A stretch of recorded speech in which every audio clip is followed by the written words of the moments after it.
طريق الجلجثا قد سار يوما سيدي، والجنود تسعى كي تخلي الطريق، إذ تزاحم الجميع ليروا كيف يكافأ الصديق.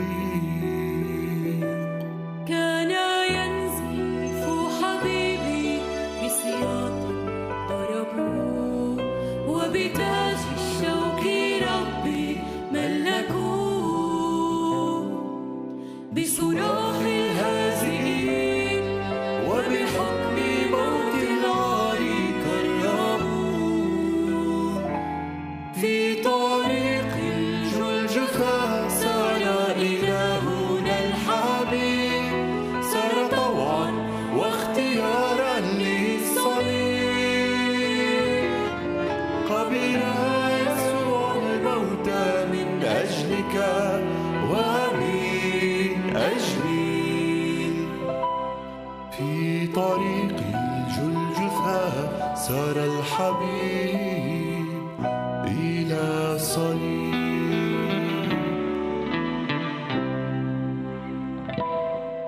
مثل شاة ساقوا ربي للذبح أخذوه، وهو المسيح الذي قدروه، وحزنه للغدر وقال جنبه المطعون.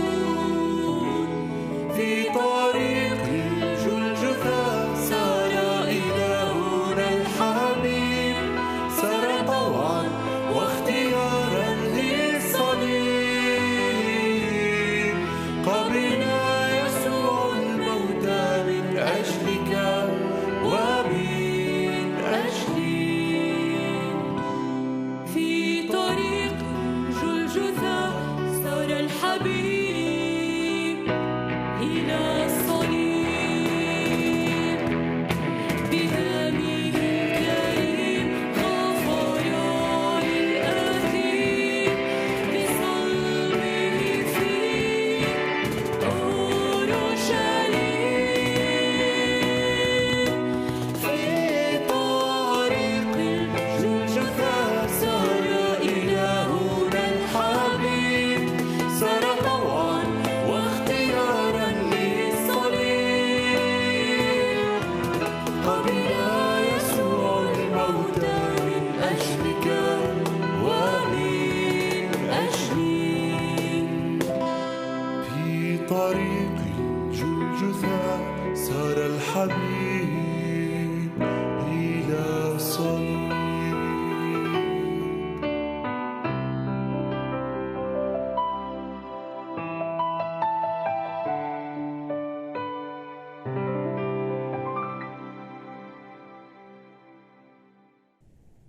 بسم الله والابن والروح القدس. هنبتدي مع بعض النهارده نتكلم عن اورشليم في فكر الاباء، واورشليم المدينه المقدسه. اول حاجه اورشليم في الكتاب المقدس. اورشليم في الكتاب المقدس وردت 806 مره، منهم 660 مره في العهد القديم و146 مره في العهد الجديد.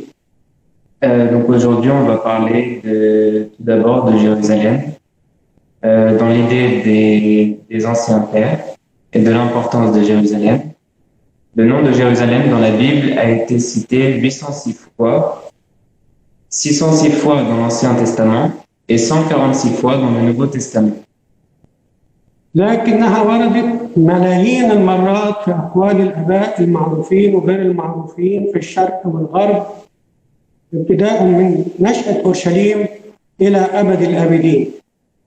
Elle a été citée des millions de fois dans les paroles des pères, les plus connus et les moins connus du Moyen-Orient, de l'Occident, commençant par Jérusalem, les pères de Jérusalem, jusqu'à être cités jusqu'à la fin des temps.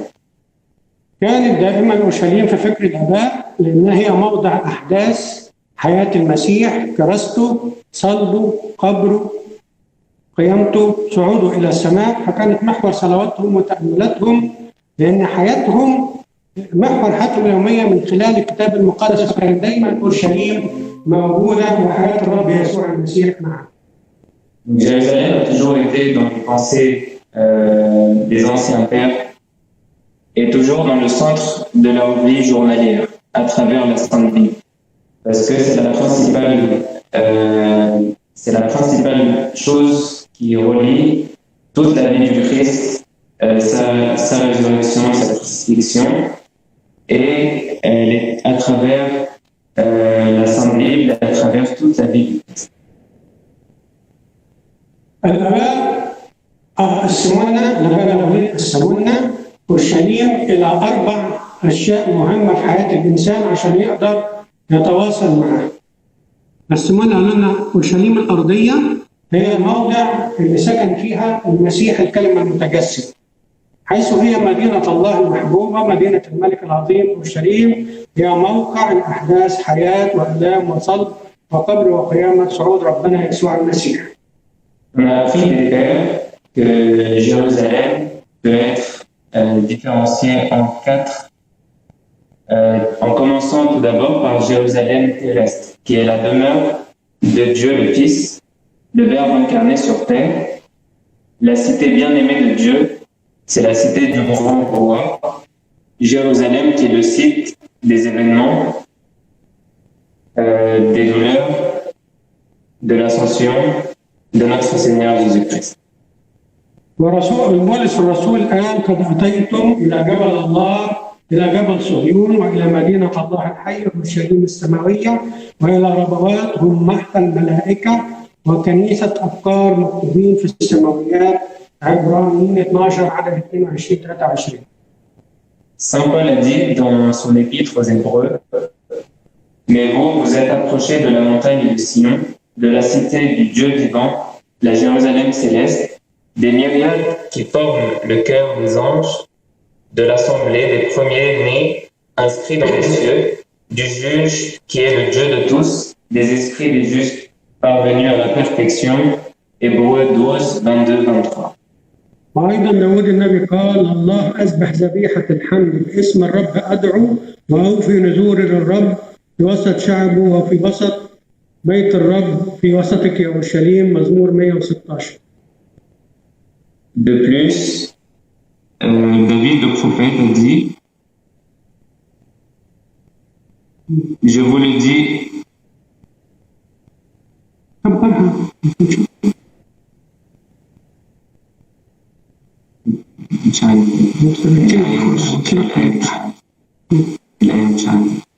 مش مشكلة.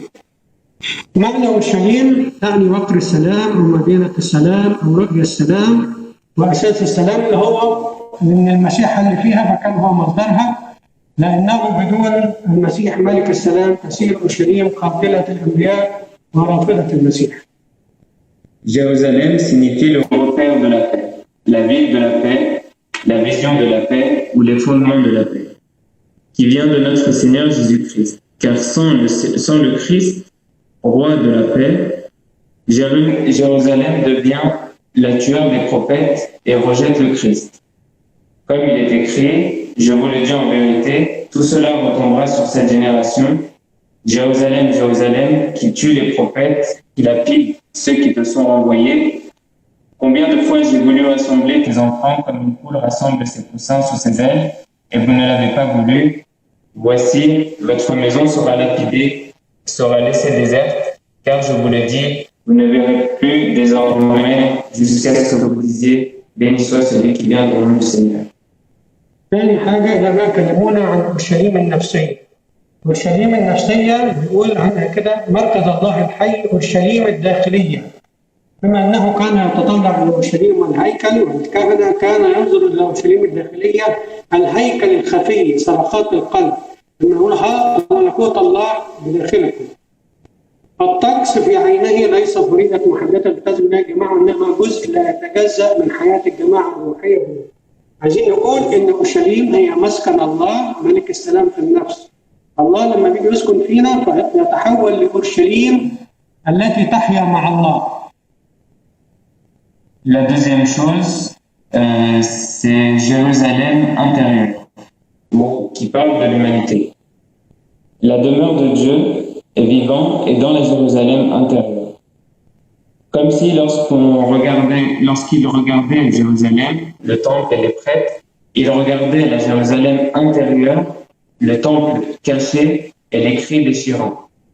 Le rite, aux yeux du Christ, ne sont pas des devoirs spécifiques auxquels la congrégation adhère, mais elle fait partie intégrante de la vie spirituelle, de la communauté, de sa construction dans le Seigneur qui habite son cœur.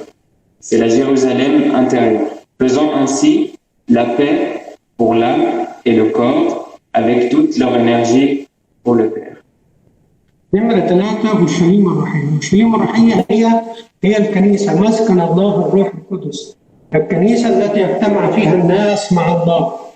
وكأن الكنيسة تخرج بكل أولادها بكل طاقتهم الروحية والجسدية بإرشاد الروح القدس منطلقين نحو أورشليم العالية اللي هي أورشليم السماوية. إحنا بنتجمع في الكنيسة عشان يقول لنا فكر واحد نقدر ننطلق بيه لأورشليم السماوية بفكر سماوي وحياة سماوية، مؤكدين إن بيت الرب هو هبة الله لشعبه، يختار الموضع ليعلن سكناه في وسط شعبه.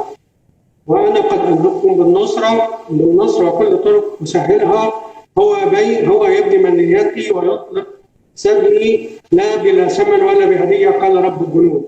أورشليم الروحية تشير إلى سكن الله بين البشر، لذلك دعت مقدسة اللي هي بنتكلم عنها الكنيسة. La troisième chose, c'est la Jérusalem spirituelle. Donc l'Église est la demeure de Dieu, le Saint-Esprit, la seule, unique, sainte et apostolique. Comme si l'Église sortait avec tous ses enfants, avec leur énergie spirituelle et physique, sous la direction du Saint-Esprit. Et ils se dirigent vers la Jérusalem supérieure avec une pensée céleste et une vie céleste, soulignant que la maison du Seigneur est le don de Dieu à son peuple. Il choisit le lieu pour annoncer sa résidence au milieu de son peuple. Comme le dit Ésaïe le prophète, « C'est moi qui ai suscité Cyrus dans ma justice et j'aplanirai toutes ses voies.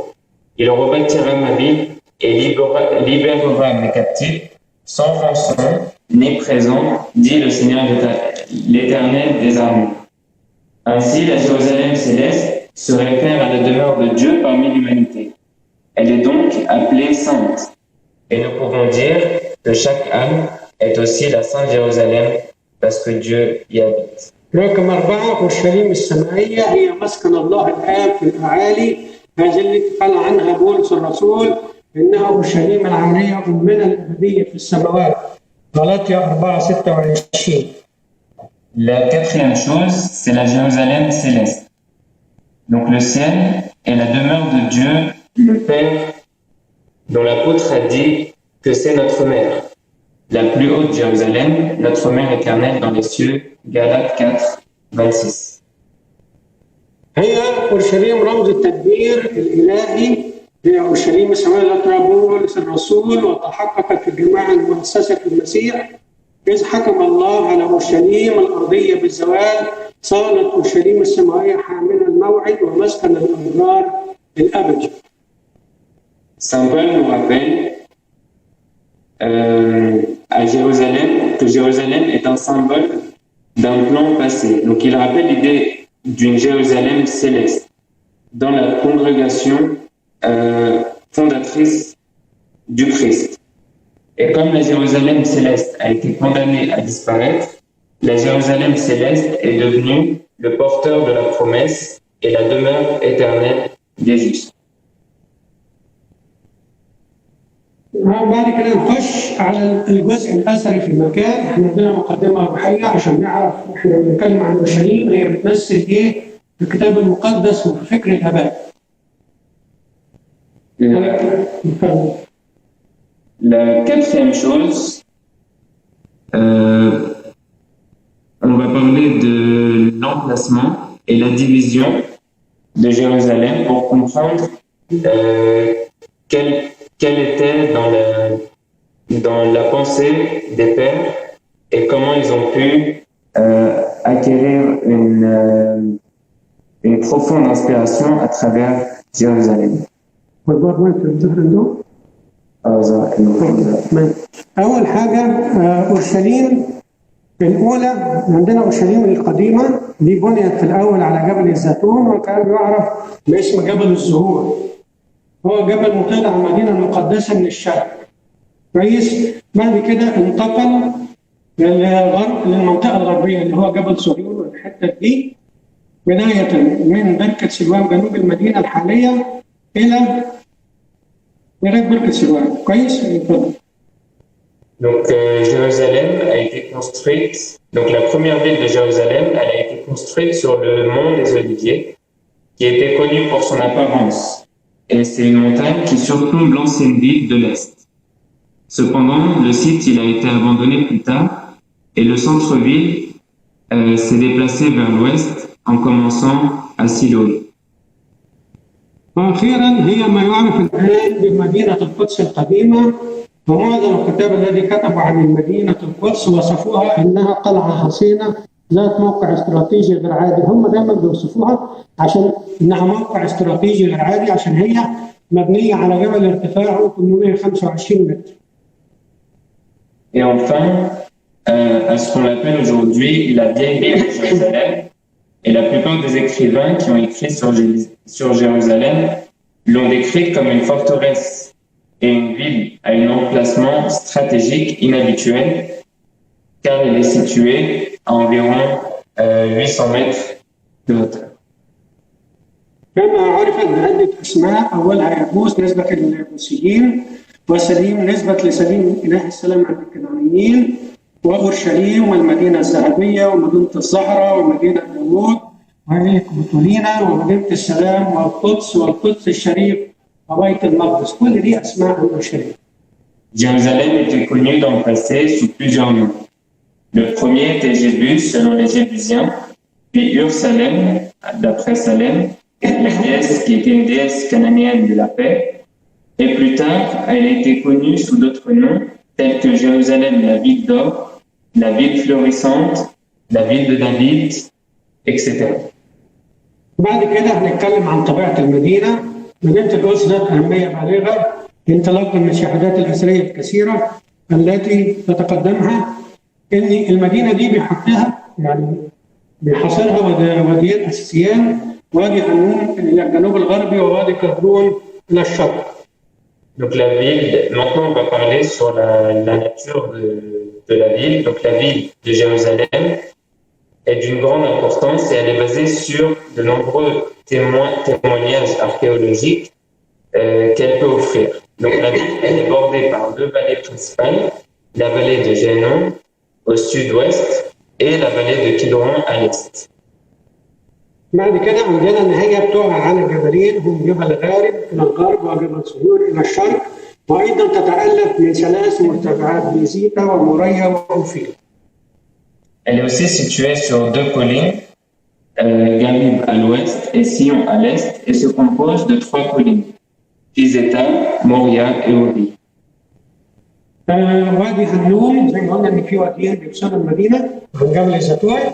عندنا أول حاجة وادي هنون أو وادي مهنم، ده يفصل بين جبل صهيون في الأعلى ومدينة داوود وأوفيل في الأسفل عن جبل المكبر، وفي الجنوب أيضا يسمى جبل المشورة السيئة. La vallée de Génon elle sépare le mont Sion en haut de la cité de David et Ophil en bas de Jabal de la montagne Mokaber au sud, qui est également appelée la montagne du mauvais conseil. عندنا بقى الوادي الثاني وادي كدرون كلها وادي هوشافاط، كان مقبرة طولة الأزمان، وينطلق وادي كدرون بين ثنايا يعني بين جبل يعقوبس وينزل إلى الجنوب قاطعا يفصل المدينة عن جبل الزيتون. La vallée du Kidron, elle est également appelée vallée de Yoshipat, et elle a été un cimetière à travers le temps. La vallée de Kidron part des pics du mont Scopus et descend vers le sud en coupant. Elle sépare la ville du mont des Oliviers. بعد كده عندنا مصادر الحياة اللي هي مصادر المياه. عندنا نبعين في الجزء الجنوبي وهما نبع جيحون ونبع روجل. il y a deux sources d'eau, la source de Guillaume et la source de Roguet. بعد كده هنخش احنا لما بنيجي نروح نزور مدينه اورشليم نلاقيها مدينه ذات سور. معروف ان كل المدن القديمه كان ليها سور كحمايه ليها، وكانت بتغلق الاسوار والابواب بتاعتها عند غروب الشمس. عندنا مدينه اورشليم لها سور الحالي بني على يد السلطان العثماني سليمان القانوني او سليمان الكبير 1520 ل 1566. ده عمر السلطان العثماني. On va parler à présent des remparts et des portes de la ville. Le mur actuel de Jérusalem, il a été construit par le célèbre sultan ottoman Sulayman le Magnifique ou Sulayman le Grand, qui a été dans ces dates entre 1520 et 1566 après Jésus-Christ. أجمع العلماء أن السور الحالي اتبنى سنة 542 وهو السور الرابع من تاريخ إقامة أسوار لهذه المدينة التي دمرت عدة مرات. Donc les archéologues conviennent à l'unanimité que le mur actuel de Jérusalem, c'est le quatrième mur à partir de la date où a commencé, où ont été bâtis les murs de cette ville et qu'ils ont été détruits à plusieurs reprises. متوسط ارتفاع السور حوالي 12 متر وطوله حوالي 4 كيلو متر. دوج بجنانه توج جوانبه الجهات الأربعة الأصلية للبوصلة تقريبا، والسور يقطعه 34 برج و8 بوابات.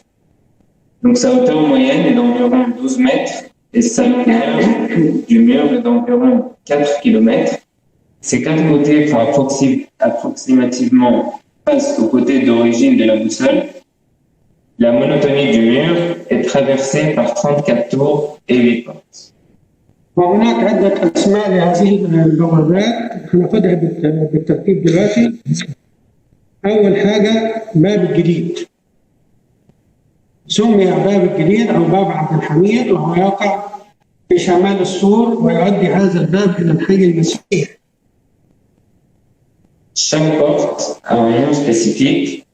On va commencer par parler de la nouvelle porte. La nouvelle porte, elle est aussi appelée la porte de Abdelhamid et elle est située au nord du mur. Et cette porte mène au quartier chrétien de la ville qui a été ouvert en 1889 après Jésus-Christ. مسمى باب جديد عشان ده أحدث باب اتفتح سنة 1889 في السور. بعد كده باب العمود أو باب الشام. كلمة لما يقول باب الشام يعني الباب اللي كانت بتيجي منه قوافل الشام أو الذاهبة إلى الشام. يمثل هذا الباب مثلا جيدا لفن العمارة العثمانية، وهو الأكبر من حيث الإتقان بين الأبواب. لقد احتفظ الباب بشكله، كان مدخله الأصلي على شكل حرف ال باللغة الإنجليزية. دايما كان يتعمل الباب عشان لما يكون فيه هجوم بيعملوا باب كده وباب كده، باب كده وباب كده، عشان إذا الباب الأولاني اتكسر اللي يقدروا يقفلوا الباب الثاني ما يقدرش تستغرب كل الغزاة اللي داخلين المدينة بسرعة. كان دايما يبقى فيه بابين على حرف ال. La deuxième porte est la porte El-Hamoud ou la porte El-Sham. Et cette porte-là, c'est un bel exemple de l'architecture ottomane qui est l'une des plus élaborées des portes de la ville. Et elle a conservé sa forme d'origine qui est dans elle afin d'éviter toute intrusion. يقود هذا الباب إلى الجزء الإسلامي من المدينة، وهو الأكبر والأكثر حيوية بين أجزاء المدينة القديمة الأربعة. هذا القسم هو أيضا الأجمل والأكثر جاذبية بفضل البيانات الكثيرة من مساجد وكنائس ومدارس، وخاصة مسجد قبة الصخرة ومسجد الأقصى. Cette porte mène à la plus grande partie, donc à la partie islamique de la ville, qui est la plus grande entre les quatre parties de la vieille ville.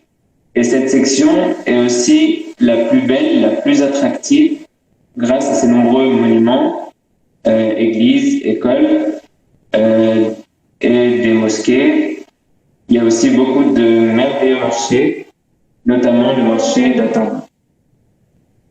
باب العمود يعتبر خلية نحل هو أكثر شارع في القدس العتيقة مليان بالدكاكين والمحلات ومحلات الصرافة والهدايا والتحف الشرقية والباعة المتجولين والخضروات وأمام منه هو مركز بساط لجميع محافظات الأراضي المقدسة. Donc cette porte est comme une ruche pleine de mouvements de l'intérieur et de l'extérieur. Il y a de nombreux magasins, boutiques de change, des boutiques de cadeaux, des antiquités orientales et des cadeaux. بعد كده باب هرودس أو باب الصحراء أو باب الزهرة ده بيقع في الجزء الشمالي الشرقي من السور وسمي باب هرودس بناء على اعتقاد قديم بأن البيت الملوكي الواقع داخل الباب كان قصرا لهرودس أنتيباس. La porte suivante est la porte d'Hérode ou la porte de la Zaïra. Cette porte, elle est située dans la partie nord-est du mur et elle s'appelle la porte d'Hérode car elle est basée sur une ancienne croyance sur laquelle la maison royale était située à l'intérieur de cette porte qui était le palais d'Hérode Antipas. ويقال أن الصليبيين أقاموا عند أول جسر عند هذا الباب لاقتحامهم المدينة المقدسة سنة 1099 ميلادية. Et on dit que les croisés ont érigé leur première tête de plomb sur le mur de cette porte lorsqu'ils ont pris d'assaut la ville en 1099. ودوقت زخارف على شكل وردة على الباب لذلك يطلق عليه بالعبرية باب الزهرة وكان مغلقا لسنة 1875. Il y a une décoration en forme de fleurs sur la porte. C'est pour cela qu'on l'appelle en hébreu la porte des fleurs et elle fut fermée jusqu'en 1875. بعد كده بنخش على باب استفانوس. كلمة باب استفانوس لأن استفانوس رجم عند هذا الباب وموجودة كنيسة الرجمة بتاعت استفانوس. باب الغور لأنه نازل للأغوار تحت. يسمى تاني باب الأسباط لأن ده اليهود كانوا أسباط اليهود كانوا بيتجهوا للهيكل من خلاله بيتقال عليه باب الأسود لأن وادي قدرون بيسمى عليه وادي النار وادي جهنم وادي الأسود. هذا الجزء يقع في الجزء الشمالي الشرقي من السور مقابل جبل الزيتون ويعرف هذا الباب بباب الأسود لأن هناك تماثيل الأسود منحوتة على جانبي ذلك الباب وذلك لأن الظاهر بيبرس نقش فوق مدخله رسم الأربع أسود. La porte suivante est la porte d'Étienne ou la porte des tribus. Elle est située dans la partie orientale du mur, face au mont des Oliviers. Et cette porte est connue sous le nom de la porte des lions, car il y a des statues de lions sculptées de chaque côté de la porte. وهناك قصة هذه الأسود تقال إن سليمان القدام أو سليمان الكبير حلم ذات يوم إنه إن لم يقوم بتعزيز تحصينات المدينة فإن أسدا سيفترسه. وإحنا زي ما قلنا قبل كده إن الوادي ده كان يسمى وادي الأسود.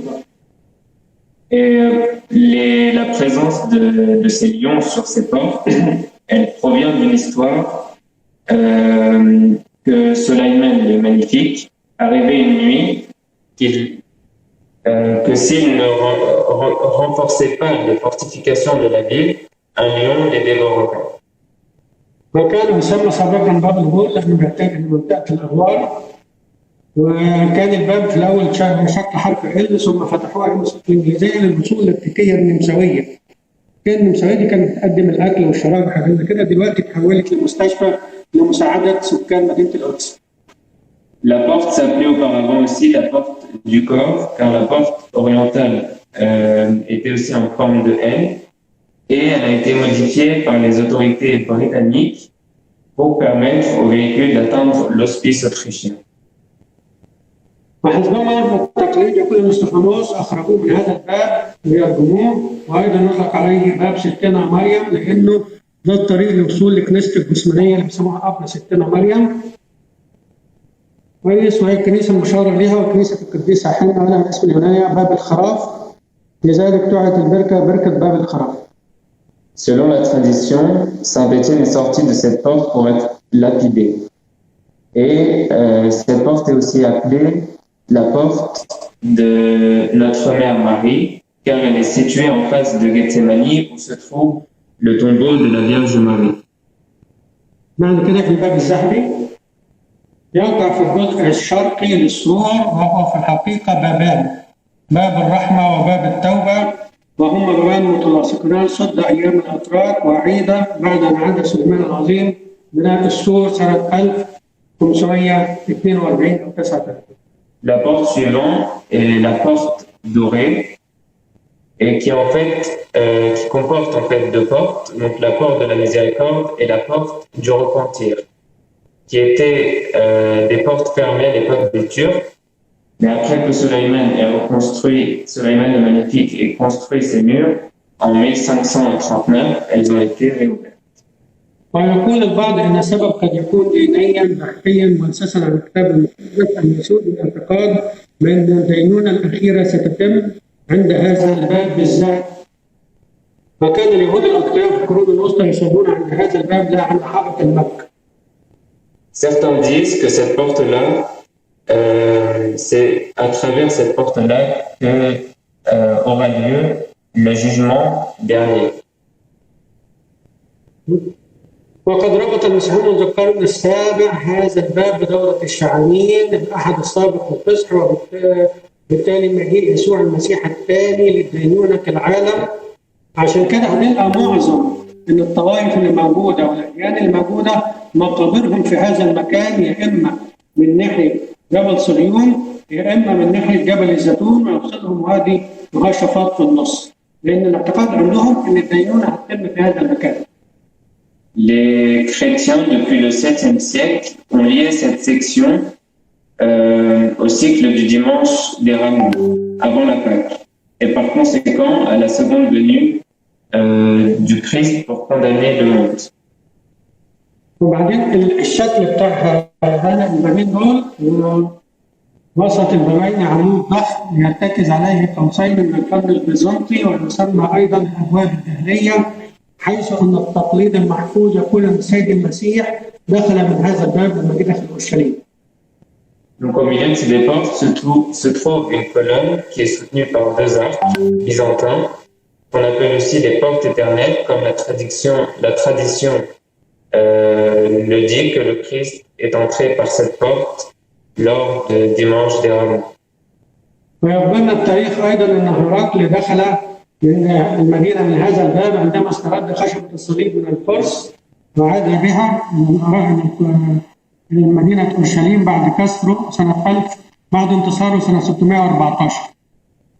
L'histoire nous dit également qu'Hercule est entré dans la ville par cette porte quand il a pris avec lui une partie de l'arbre de la Sainte Croix lorsqu'il a récupéré Jérusalem des Perses en l'an 614 après Jésus-Christ.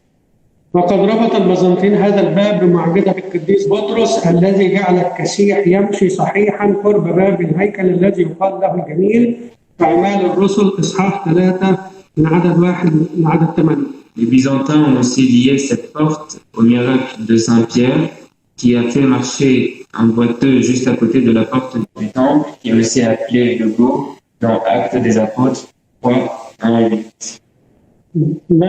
باب النبي داوود أو باب صهيون اللي هو باب جبل صهيون يقع في الزاوية الجنوبية الشرقية للمدينة مقابل جبل صهيون على الجبل الذي كانت تواجهه كنيسة الصعود الدينوميشن الدير التابع لها، وهذا الباب ينحدر إلى طريق يقطع وادي قطرون أمام القلعة القديمة المربعة الشكل التي بداخل الباب، فهي بناء أيوبي يعود إلى العام 1212 ميلاديا، وهو يربط الحي الأرمني بجبل صهيون.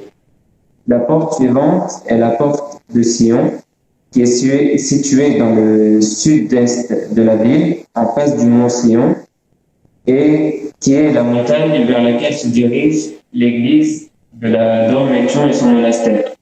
De cette porte, la route descend pour traverser la vallée du Kidron. Quant au grand château carré à l'intérieur de la porte, il s'agit d'un bâtiment aïoubite datant de 1212 après Jésus-Christ qui relie le quartier arménien au mont Sion. بعد كده نخش على باب المغاربة أو باب المحرقة وده بيقع في الحائط الجنوبي للسور، وهو الباب المؤدي إلى الحي اليهودي في المدينة القديمة، وهو أقرب الأبواب إلى حائط المكة. La porte suivante est la porte du Maghreb ou la porte de l'Holocauste, qui est située dans le sud du mur, où se trouve la porte qui mène vers le quartier juif de la vieille ville et la porte la plus proche du mur des Lamentations. Les Arabes l'appelaient la porte du Maghreb parce que les immigrants du Maghreb vivaient dans cette partie de la ville au moment où ces murs ont été construits au XVIe siècle après Jésus-Christ. سموها العرب باب المغاربة لأن المهاجرين من المغرب العرب كانوا يسكنون في هذا الجزء من المدينة، وفي الوقت الذي بنيت فيه الأسوار في القرن السادس عشر كان الباب قديما يسمى باب المحرقة، لأن فضلات الهيكل المدينة القديمة كان يبقى خارجه نحو وادي قدرون، وهناك يشعلون به النار، لذا سمي أيضا باب الدمن أو باب الزبالة، حتى صار الوادي نفسه يعرف بوادي النار من كثرة اشتعال النيران بتاعت فضلات الهيكل يعني. وربنا من هنا جاءت مفهوم الجحيم في مختلف الأديان. De plus, cette porte s'appelle aussi la porte des holocaustes parce que, et aussi la porte des déchets, parce que les déchets de la ville étaient jetés vers la vallée du Kidron à partir de là, et où on allumait aussi le feu. Et même la vallée elle-même est devenue connue sous le nom de la vallée du feu, et c'est de là qu'est devenu le concept de l'enfer dans différentes religions. بعد كده نخش على باب الخليل او باب يافا. باب الخليل اللي هو يعني الطريق اللي بيروح جنوبا للخليل او يطلع يتجه غربا الى منطقه يافا جنوب تل ابيب. بيقع في الزاويه الجنوبيه الغربيه من السور ويقاد الى حي الارمن، وهدم المدخل الذي كان على شكل حرف ال بالانجليزيه سنه 1898 لسماح للامبراطور الالماني ملهم الثاني بدخول المدينه راكبا سيارته ودخول الاسطوره المحليه ان القبران اللذان يقعان في مدخل الباب يعودان للمهندسين المعماريين الذين اعدموا سلطان سليمان لانهم لم يجعلوا جبل صهيون داخل اسوار المدينه الحاليه. La porte suivante est la porte d'Hébron ou la porte de Jaffa, qui est située dans le sud-ouest du mur et mène au quartier arménien. Son entrée, qui ressemble à la forme de la lettre L, a été démolie en 1898 pour permettre à l'empereur allemand, Kaiser Wilhelm, d'entrer dans la ville en tant que passager. ويسمى ايضا باب يافا نظرا انه كان نقطه البدايه للطريق الى يافا المدينه ذات البناء الهام. Elle est aussi appelée la porte de Jaffa car c'est le point de départ sur la route de Jaffa, la ville avec un port important. وهو احد الابواب المدينه الرئيسيه، فهو نقطه اتصال البلده القديمه بالبلده الجديده، كما انه يؤدي الى الخليل عبر بيت لحم، وهو الباب الاستقبالات الرسميه للبطاركه والمطارنه الذين يتولون الكراسي الاورشليميه، وايضا الشخصيات الهامه التي تاتي لزياره المدينه المقدسه. يقفوا تطلع الشرطه ويطلع المسؤولين او يطلع الطوائف كلها يطلعوا يستقبلوا الشخصيات المهمه دي سواء بطاركه او مطارنه او سفراء او ملوك او رؤساء. دايما بيتم الاستقبالات عند الباب ده. C'est l'une des portes principales de la ville car c'est le point de contact de la vieille ville avec la nouvelle, ainsi qu'elle mène aussi à Hébron par Bethléem, et elle est la porte des réceptions officielles donc du patriarche, de l'évêque, qui prend en charge les sièges de Jérusalem, ainsi que les personnalités importantes qui viennent visiter la ville. Donc, comme vous l'avez de le dire, les personnes, l'armée sort, etc. Il y a une grande armée qui est présente pour accueillir toutes ces personnes. بعد كده هنتكلم عن احياء المدينه. عندنا المدينه في القدس مدينه مصوره الى 4 احياء: الحي المسيحي والحي اليهودي والحي الارمني والحي الاسلامي، وهو الاكبر واكثر نشاطا وكثافه من السكان، حيث تبلغ مساحته 76 متر، يعني 76,000 متر، الضلب 1000 متر. اما الاحياء الثلاثه الاخرى فهي اصغر. Il y a 4 quartiers de ville. Donc la ville fortifiée de Jérusalem est divisée en 4 quartiers. Le premier quartier, le quartier musulman, islamique, le quartier chrétien, le quartier juif et le quartier arménien. Et le quartier islamique a une superficie de 76 dönüm, ça veut dire 76 000 mètres carrés, puisqu'un dönüm égale 1000 mètres carrés. بعد كده هنتكلم هناخد بقى نمشي في المدينه حسب الزياره يعني. بعد كده سوف ننطلق في زيارتنا المدينه القديمه من باب الخليل فننزل الى البلده القديمه حتى نبلغ جبل صهيون ثم حائط مكه وهناك الى ساحه الهيكل اي الحرم القدس الشريف فنزور المساجد هناك ثم نخرج من هناك الى الجانب الاخر الشمالي.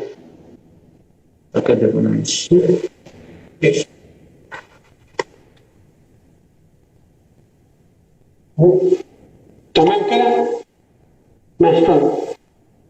La vieille ville, donc on va commencer par parler de la vieille ville à partir de la porte de Khalil et nous descendrons vers la vieille ville jusqu'à ce que nous atteignions le mont Sion, puis le mur des lamentations et de là jusqu'au temple et nous visiterons donc les mosquées, puis à partir du nord, près de la position de la tour Antonia, nous pourrons suivre le chemin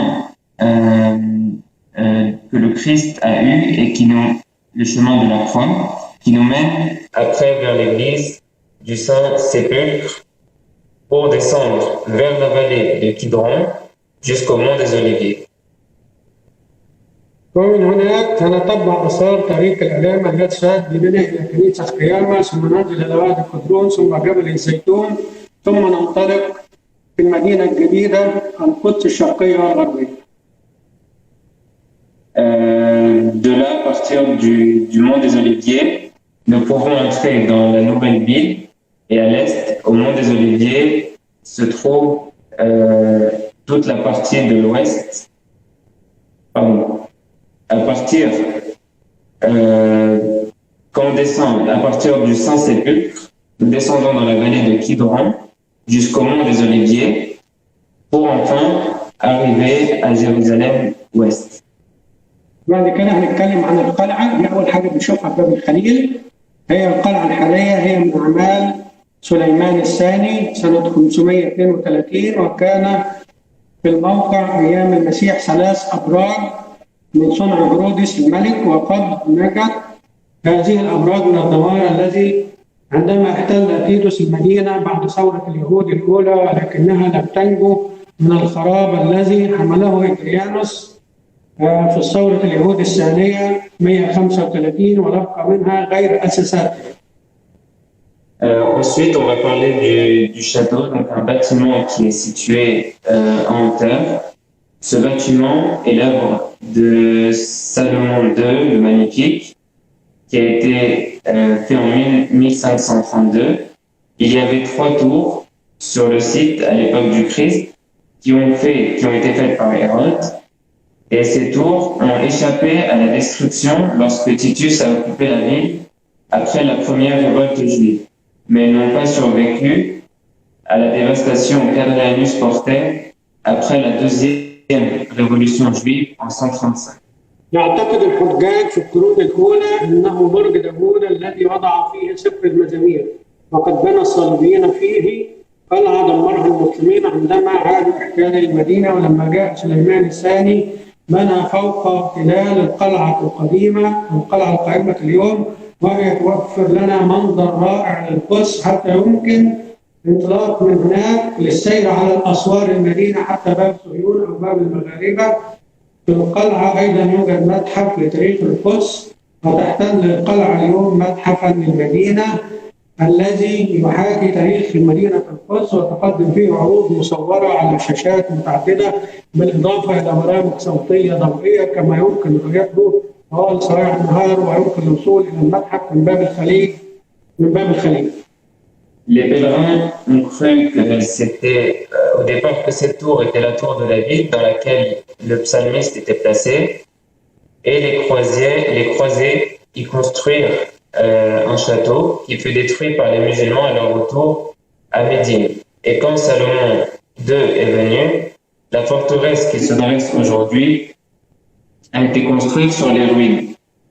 Cela nous offre une vue magnifique sur Jérusalem et nous pourrons partir de là, parcourir les murs de la ville jusqu'à la porte de Sion ou la porte du Maghreb.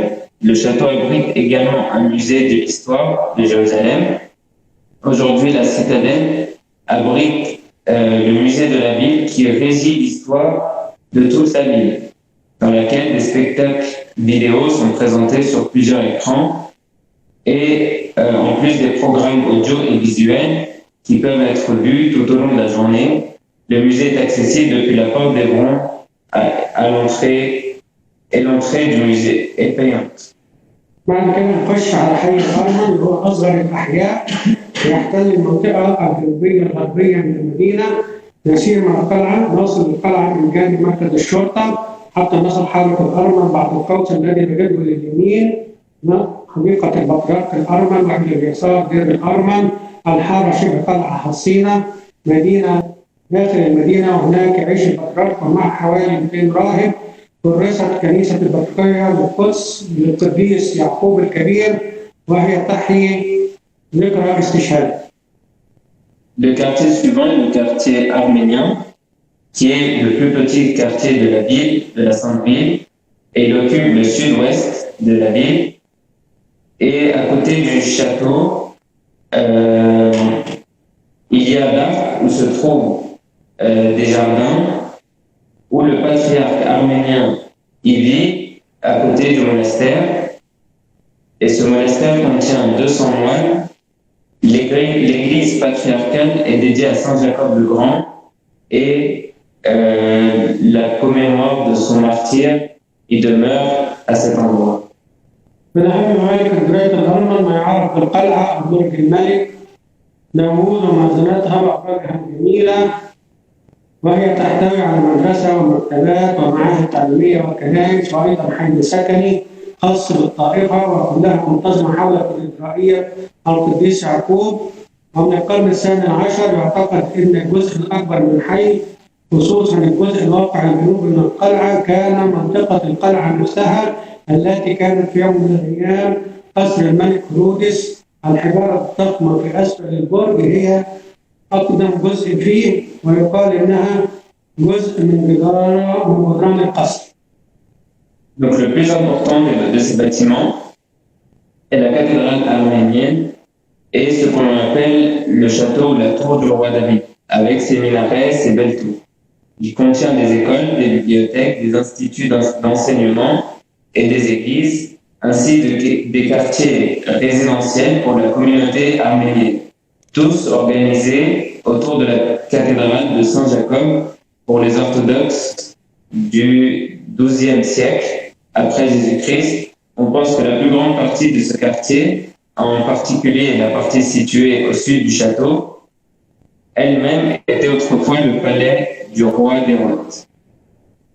ترجع الكنيسة الحالية في أساساتها إلى دولة الصليبيين وهي مبنية فوق كنيسة جوارجية يعني من بلاد جورجيا يعني من القرن التاسع. وفي الكورس هناك كرسي قديم يقال له كرسي القديس يعقوب الذي يكرمه المؤمنين على أنه كرسي الذي كان القديس يعقوب يعظ منه جماعة المؤمنين الأوائل. L'église actuelle remonte à l'époque des croisés et est construite sur une église grégorienne dans laquelle il y a une vieille chaise appelée la chaise de Saint Jacob que les croyants honorent et à partir de laquelle Saint Jacob a prêché au groupe des premiers croyants. بعد كده دار حنانيا العظيم اللي هو رئيس الكهنة عندما نعود أبراجنا بالطريقة التي تؤدي بنا إلى باب الخليل ناقد بعد قوس مباشرة طريقا إلى اليمين اسمه مار يعقوب وتؤدي بنا إلى تقاطع مع شارع أمارات مع شارع الأرمن.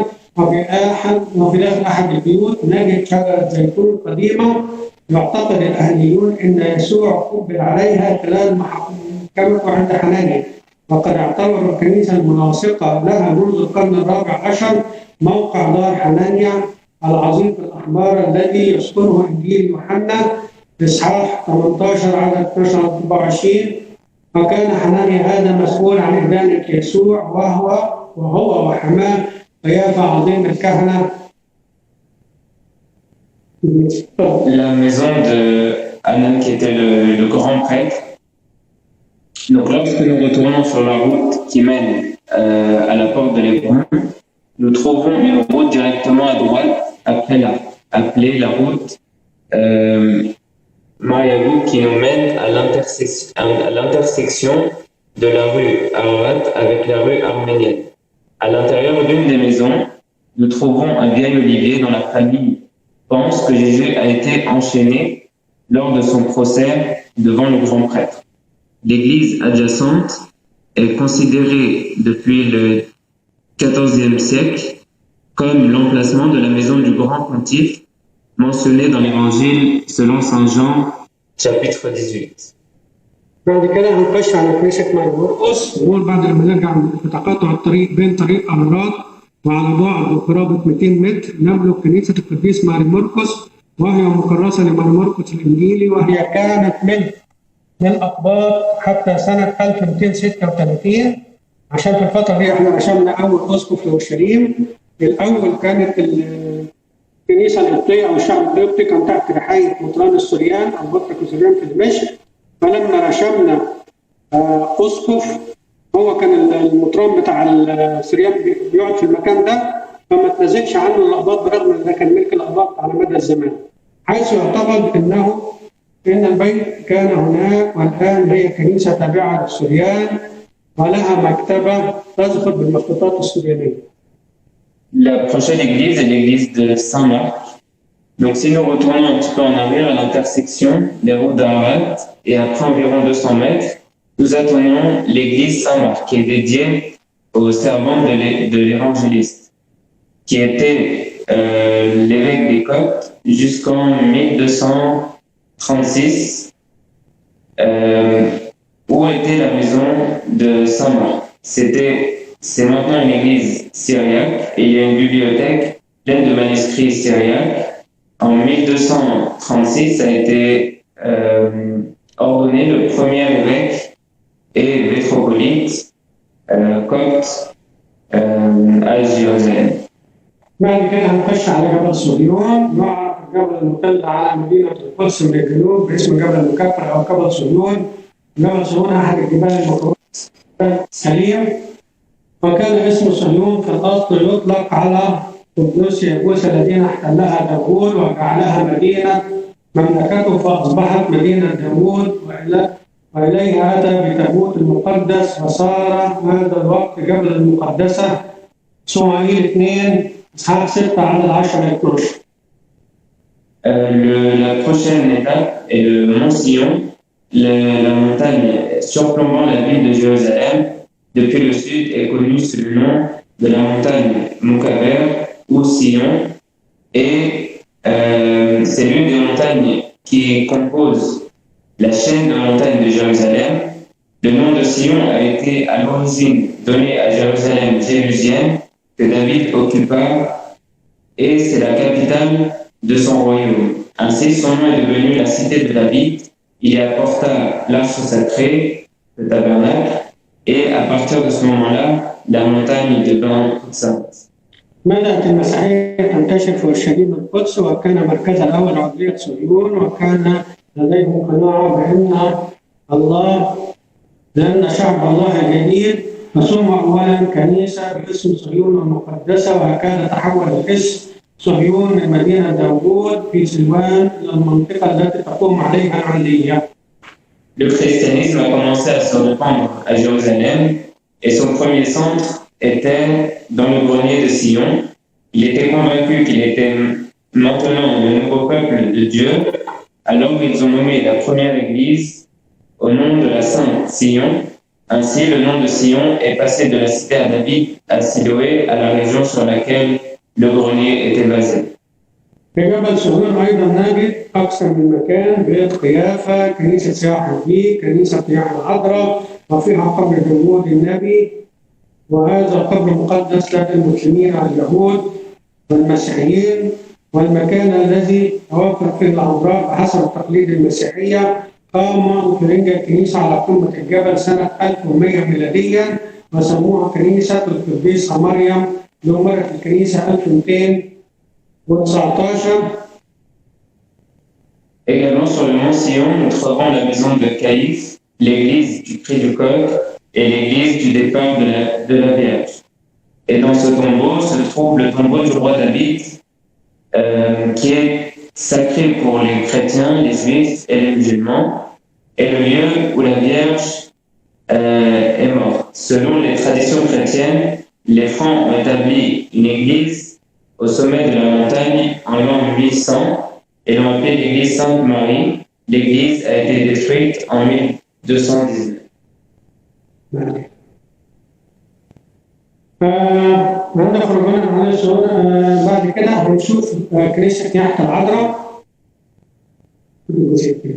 بناها الآباء الفرنسيسكان كنيسة في هذا المكان من القرن الحادي عشر وهدمت 1490 ثم سمحت تركيا لقيصر ألمانيا باقتناء هذا المكان 1858 وعلى الأثر شيدت فيها كنيسة بأسلوب الفن الروماني الحديث الرومانسكي والتي اتخذت شكل حصن في القرون الوسطى. Donc l'église du départ de la Vierge Marie. Donc les pères franciscains ont construit une église à cet endroit au XIe siècle et elle a été démolie en 1490. Puis la Turquie a permis au tsar allemand d'acquérir cette place en 1858. Lors de la Pâque, une église a été construite dans le style de l'art roman moderne qui a pris la forme d'une forteresse médiévale. الكنيسة عبارة عن طابقان. الطابق الكنيسة العليا مزين بفلسفات بوذية، أما الكنيسة السفلية فنشهد فيها تمثالا العذراء مريم من الخشب والعاج، فوقه قبة مزينة بمناظر من الموزاييك تمثل حواء وراعوث ونعم وإستر. وفي الحرب سنة 1948 وسنة 67 تضررت الكنيسة كثيرا ولكن أجريت لها الإصلاحات اللازمة وهي حاليا ملك الرومان الدومينيكان الألمان وتم تدشينها 1910. L'église a deux étages. L'église supérieure est décorée de mosaïques et de bronze.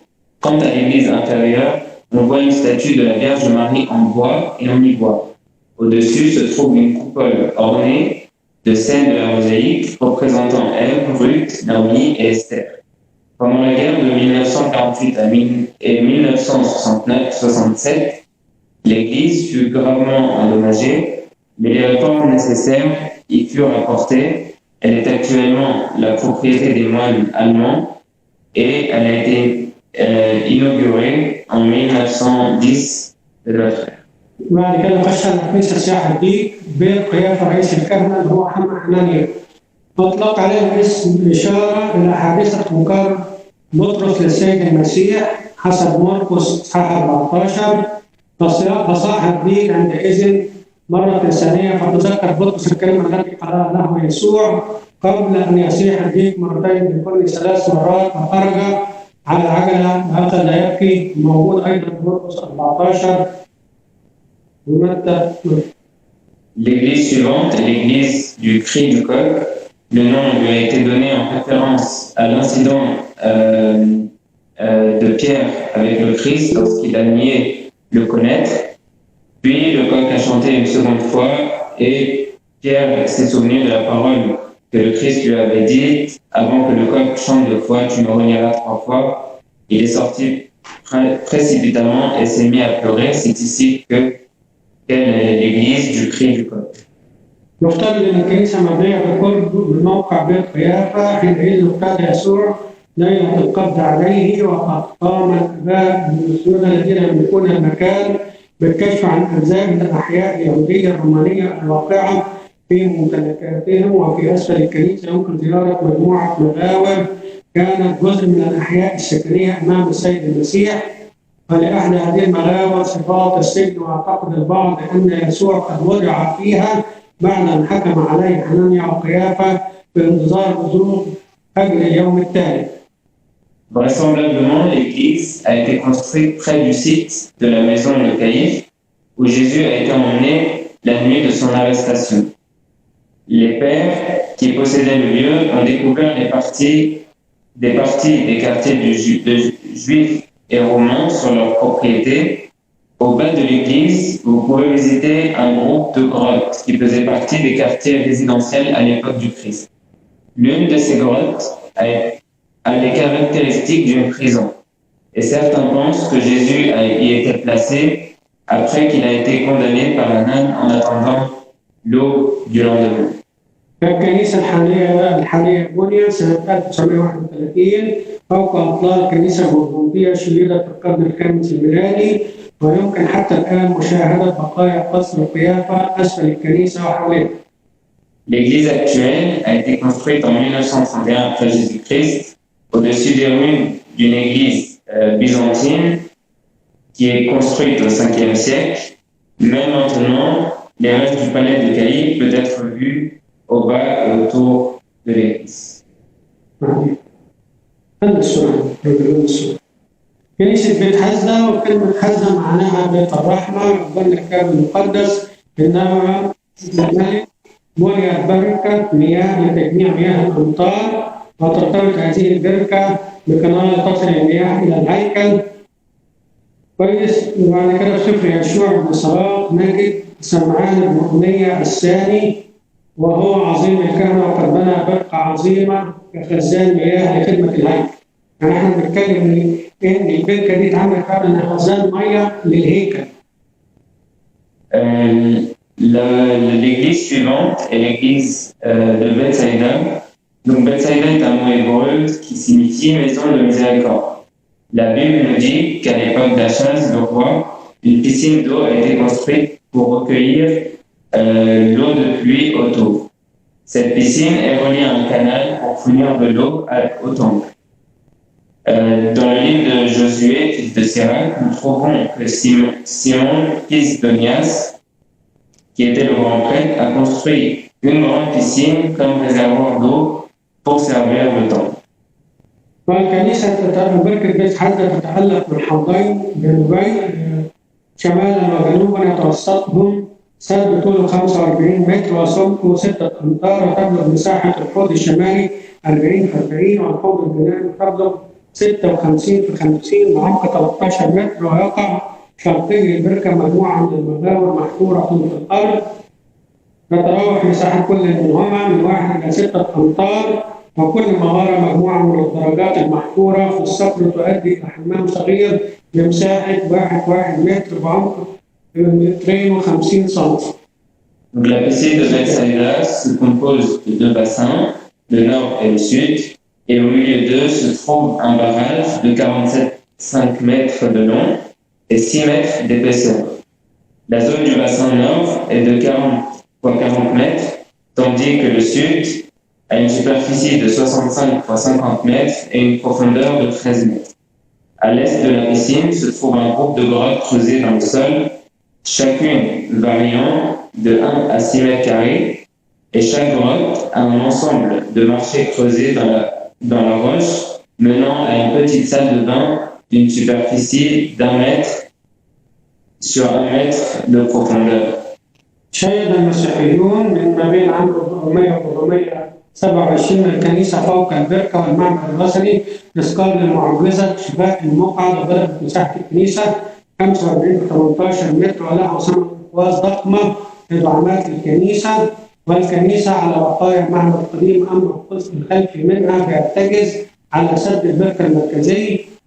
وتولد الحفريات على وجود أرضية فيسفاء لمكان المارتيريون، مذبح منقوش عليه صلبان يعود تاريخها إلى ما قبل عام 427 وفي عام 416 ميلادية هدم 614 ميلادية هدم قدس الكنيسة، لكن أحد الآباء يدعى تيديوس أعاد بناءها كما ظهرت هذه الكنيسة أيام شارلمان، وبقت الكنيسة قائمة حتى هدمها الحاكم بأمر الله سنة 1180. Les chrétiens ont construit entre 400 et 427 après Jésus-Christ une église au-dessus de la piscine et du temple païen, en souvenir du miracle de la guérison du siège. La zone de l'église a atteint 45 fois 18 mètres et 8 énormes arches comme piliers de l'église. La partie est de l'église est basée sur le reste du temple et l'arrière est basée sur le barrage central de la piscine. Et les fouilles ont indiqué l'existence d'un sol en mosaïque pour la place du martyrium, donc l'autel, gravé de croix datant d'avant l'année 427. بعد بناء الصليبين في القرن الحادي عشر أضافوا إليه غير من الراهبات. على مدخل الكنيسة فوق الباب نجد لوحة منقوشة عليها كتابات عربية وعليها تاريخ 25 تموز يوليو يعني 1192. وحينما حاول صلاح الدين الكنيسة إلى مدرسة في الفقه الإسلامي وأطلق عليها مدرسة الصلاحية ويعد المدخل أيضا نافذة عليها نقوش عقود تظاهر تلك الموجودة في مدخل كنيسة القيامة. Les croisés l'ont reconstruit au XIe siècle et ont ajouté un couvent. À l'entrée de l'église et au-dessus de la porte, nous trouvons une plaque sur laquelle sont inscrits en arabe le 25 juillet 1192, lorsque Salah ad-Din a transformé l'église en une école de jurisprudence islamique et l'a appelée autorité. Au-dessus de l'entrée se trouve également une fenêtre avec des inscriptions en arcade qui correspondent à celles trouvées à l'entrée de l'église du Saint-Sépulcre. وفترة الحكم العربي سمح للآباء الفرنسيسكان أن يقوموا صلاتهم في الكنيسة في الأعياد فقط. وبعد الاحتلال التركي تنازل الأتراك عن الكنيسة لفرنسا بعد حرب القرن، فعادت فرنسا إلى تنظيمها سنة 1856 ميلاديا، وأوكلت حكومة فرنسا الكنيسة وما يحيط بها من آثار للآباء البيض الذين فتحوا فيها معهد إكليريكيا للروم الكاثوليك، وحولوا حاليا إلى مركز للدراسات الكتابية والأثرية. وبدأت الحفريات تعمل سنة 1871 ميلاديا تحت إشراف المهندس مويس، ثم استكمل 1954 1957 ميلاديا تحت إشراف الآباء البيض. أسفرت الحفريات عن اكتشاف بقية الكنيسة القديمة ومغارة ميلاد السيدة العذراء. Pendant la période de domination arabe, les pères franciscains n'étaient autorisés à faire leurs prières dans l'église que lors des fêtes. Après l'occupation turque, les Turcs ont abandonné l'église à la France après la guerre de Crimée et la France l'a restaurée en 1856. Le gouvernement français a confié l'église et ses monuments environnants aux pères environnants qui ont ouvert un séminaire catholique romain et l'ont maintenant transformé en un centre d'études bibliques et archéologiques. Les fouilles ont commencé en 1871 sous la direction de l'ingénieur Maus, puis ont été achevées en 1957 sous la direction des pères. Les fouilles ont abouti à la découverte des restes de l'église ancienne et de la grotte de la Nativité de la Vierge. بعد كده نخش على الحي المسيحي. يغطي هذا الحي مساحة 45 ضرب يعني 45,000 متر في الجهة الشمالية الغربية من المدينة القديمة. البناء الأهم وأكثر قداسة هنا هو كنيسة القيامة التي بنيت على قبر السيد المسيح، وتعد أهم وأكثر الكنائس تبديلا على العالم المسيحي. Le quartier suivant est le quartier chrétien. Ce quartier couvre une superficie de 45 dönüm, donc on a dit 45 000 mètres carrés. Sur le côté nord-ouest de la vieille ville, le bâtiment le plus important et le plus sacré ici est l'église du Saint-Sépulcre, qui a été construite sur le tombeau du Christ. Elle est aujourd'hui la plus importante, la plus vénérée dans le monde chrétien. بيعود تاريخ بناء كنيسة القيامة للقرن الرابع الميلادي بعد الميلاد، حين قامت الملكة هيلانا أم الإمبراطور الروماني الشهير قسطنطين بزيارة إحدى الأراضي المقدسة وأمرت بتشييد الكنيسة في هذا المكان الذي شهد حادثة صلب السيد المسيح ومسمى قيامته بين الأموات.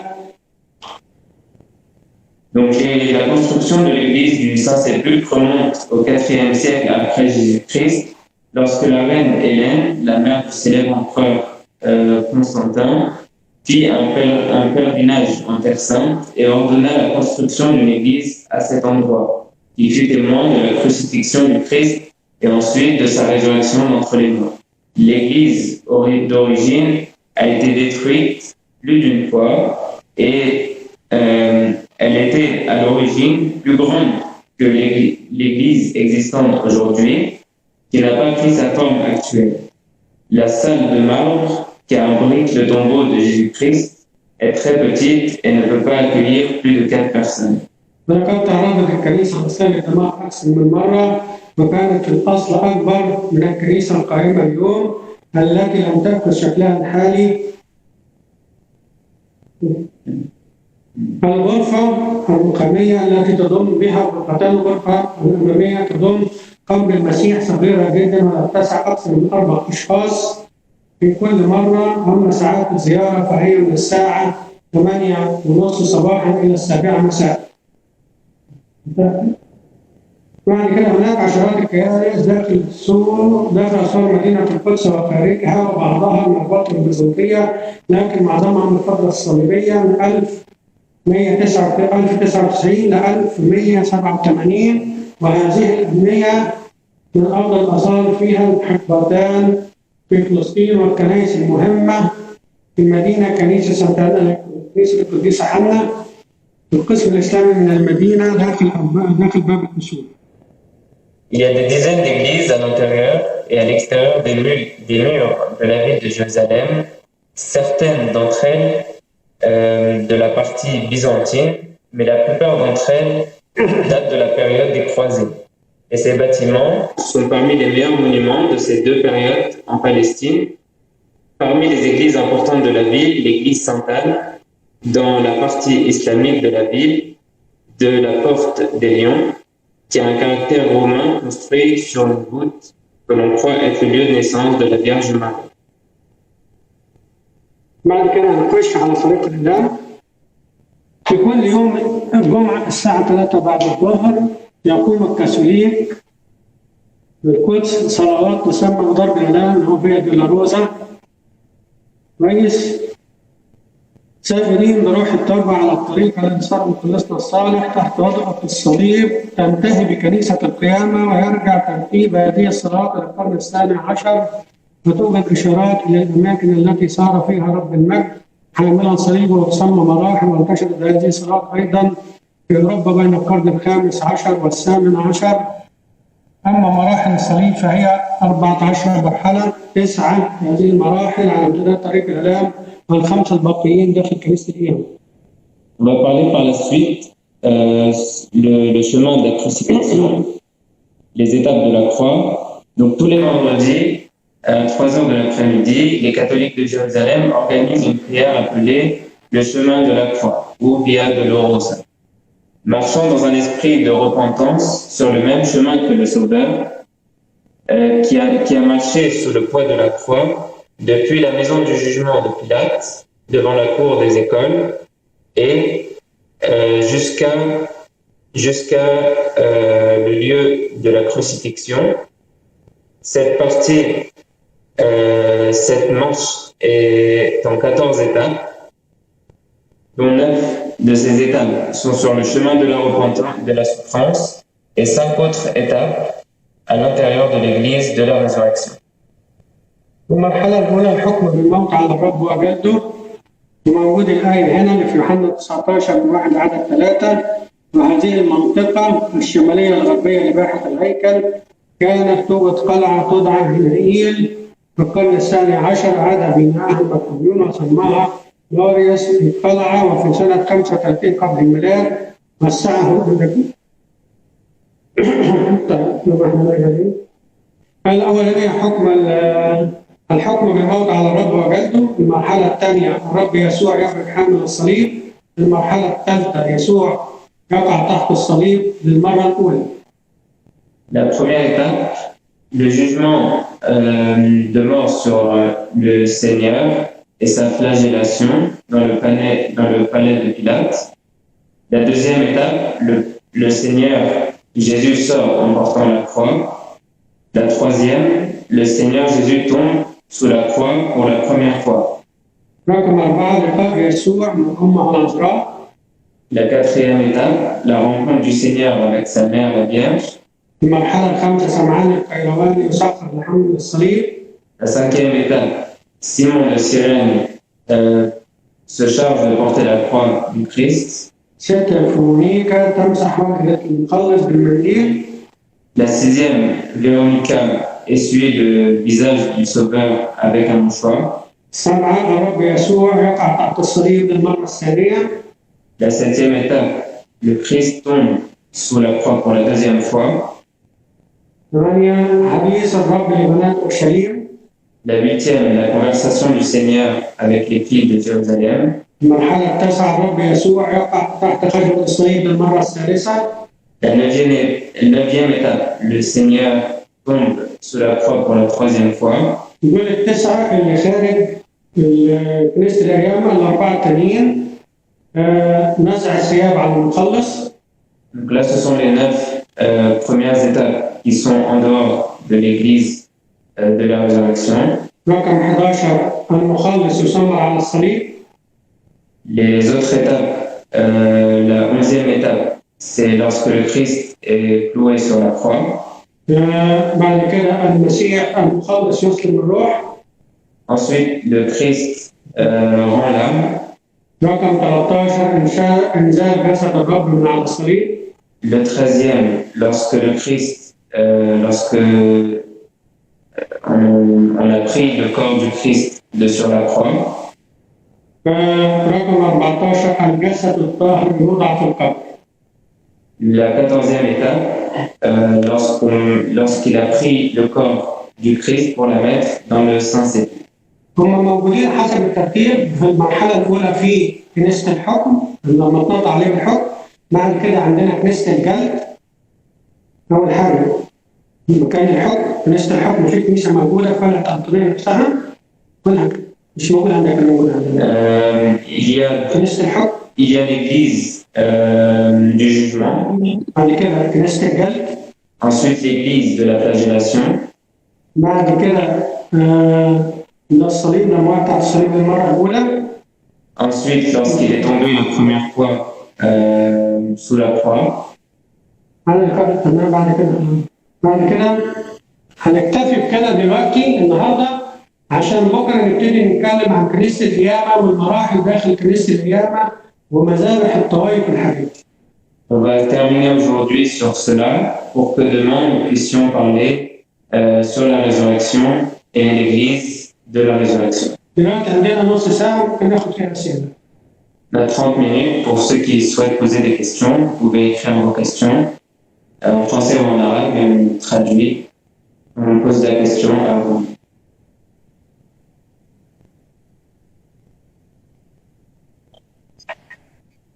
ممكن ناخد ترنيمة الأول؟ ناخد ترنيمة, on prend un chant d'abord et ensuite on répond à vos questions. اوكي هنرنم دلوقتي كل يوم تحت صليبك.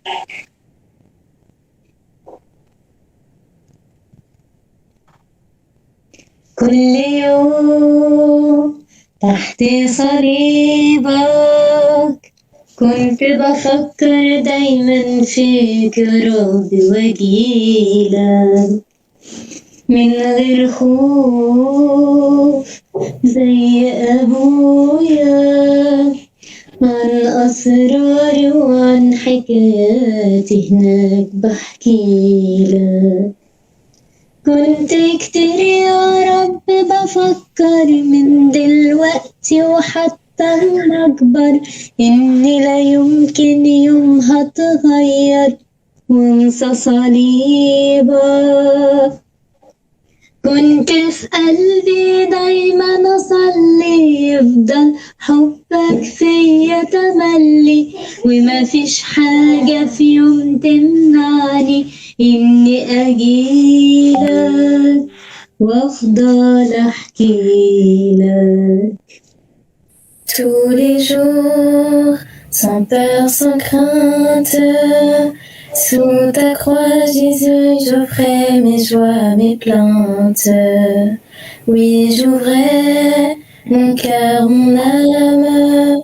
Toi, Jésus, tu écoutais, voyais ma flamme. Jeune, je croyais longtemps que mon cœur si pur d'enfant vers ta croix viendrait confiant à jamais.